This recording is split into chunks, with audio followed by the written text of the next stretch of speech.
Yo, YouTube, I am back. So, I'm going to do another little running vlog. This one's not going to be as intense. I have got a half marathon in Cardiff on the 6th of October this year, which is around 6-7 weeks away. And I've decided that I'm actually not going to just wing this one. I'm going to put some training in. I've been lacking on my running since the marathon. I've gone back in the gym. I do a lot of strength and conditioning and weight training, hitting that hard. But my cardiovascular system has dropped slightly. So I've decided I'm going to do some running. So I had a quick look last night, found a few training plans, and none of these training plans are suitable for idiots like me who decide they're going to train for a half marathon 6 weeks away. They're all 10-12 week training plans. So I've just used the Nike Run app to log my stuff, and it's got a guide on it that tells you how many minutes to run, how far you run and your pace, and it's going to make it up as I go along, and I'm going to share it with you lucky people. So if you haven't already liked, subscribed, followed, shared and all that jazz, do that, and then follow me for the next 6 or 7 weeks. And it won't be every day. I'm not training every day. I'm not training like I did for the marathon. This is serious. Half marathon's a serious distance, but I'm not going to train as serious as I did for the marathon. And being of which, look, I'm actually wearing my marathon shirt today. So first run this morning is done. I trained in the gym. I did a pull session in the gym, and then on the way home I did a 15-minute assessment run just to get my pace, get me back into the groove, and then work out my plan therefore on. So that's the first one. Catch you later. So post-run recovery. I've had 10 minutes just to chill out, sit down. I made myself some food and I'll show you. Not a lot of it left.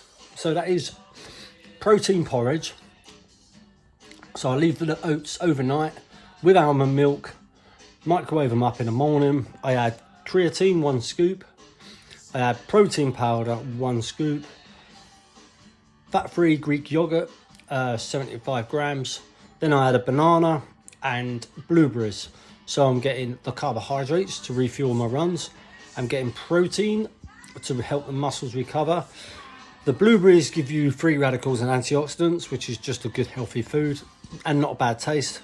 And the banana is putting potassium and carbohydrates into your diet to avoid cramps, etc. when you're running.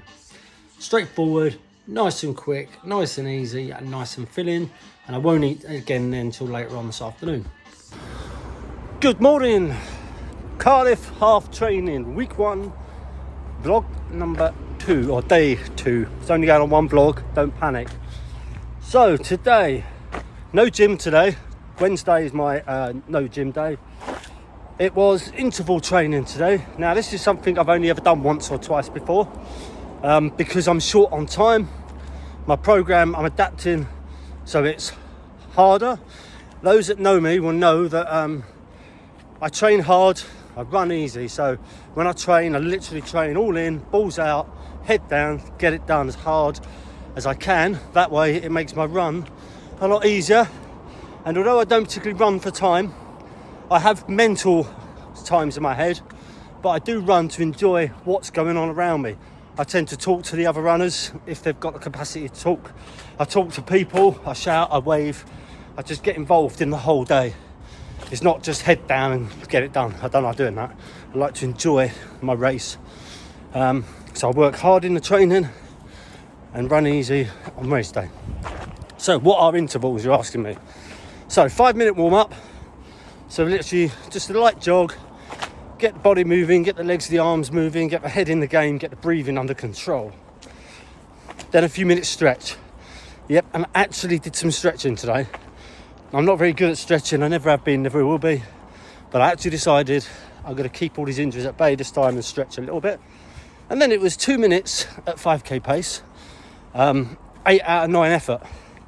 Then 1 minute recovery, which was for me just bringing the pace down, taking oxygen on, having a little walk, then bringing the pace back up for another 2 minutes. Now I did that times 10. And I must admit, 9 and 10 were very, very hard. I'm totally out of breath, you can probably still hear now.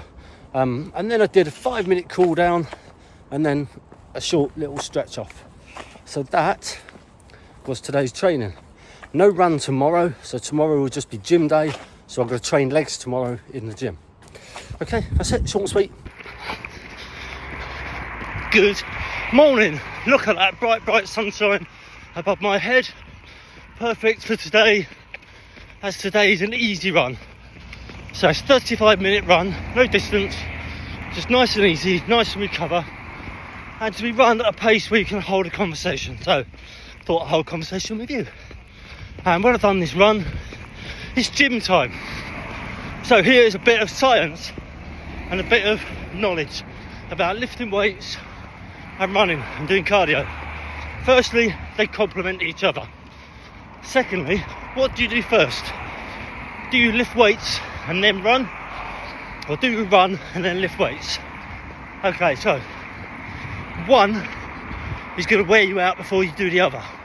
So these things depend on your goals, your targets, and what you're doing it for. So in this instance, I'm running to prep for a race. So I'm going to use my energy on my run to make sure that I get a good solid run. Then whatever energy I've got left, I can put through the weights room. So I can lower my intensity, still lift the weight, but lower it.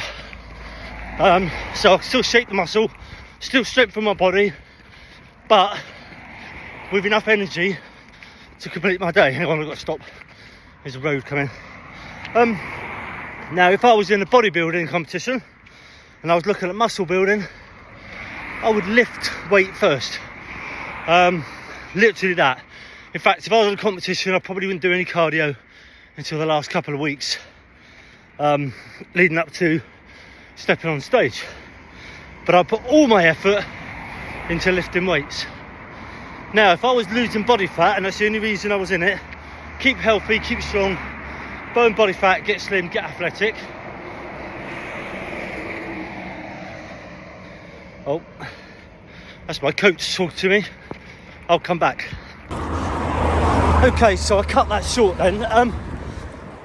This app that I'm using for my running program had a section called guided tours, and I thought that was doing a map, so it showed you where to go. So I pressed it this morning, and it's actually a guy talking to me, telling me when to run faster, when to run slower, giving me tips and hints.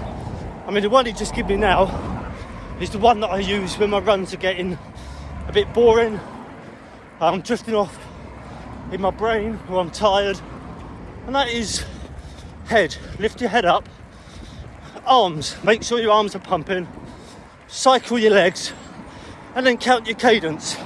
So that's 160 to 180 steps per minute. I do that anyway, but I have to listen to it because it comes through my headphones, it interrupts me. So anyway, as I was saying, if you're into fat loss, getting fit, getting into shape, what you need to do is get around this truck. If you do weights first, put all your effort and intensity into building muscle, shaping your body, burning the calories. When you've stopped doing the weights, your body will continue to burn calories at a low rate. Then, whatever energy you've got left, you can bang out either on a treadmill or in your walk or your run home. So, in summary, if you're bodybuilding, competition, stuff like that, you probably won't do much cardio until the last few weeks. If you are trying to build muscle, get hench, you probably won't do a lot of cardio, but if you do, then do it after you've lifted your weights. If you're running for a race, do the cardio first, whatever energy you've got left, put into weights. And if you're doing fat loss, you get the weights done first and then cardio after. However, there's not much difference between the two. You can do the cardio first and then lift weights, but you just won't get the amount of intensity because your body's already fatigued. However, because you're not building so much muscle, you're trying to burn fat, the intensity isn't as important. Okay, I've waffled for ages. I wasn't going to get back to the running. I've got 11 more minutes left. Catch you on the other side.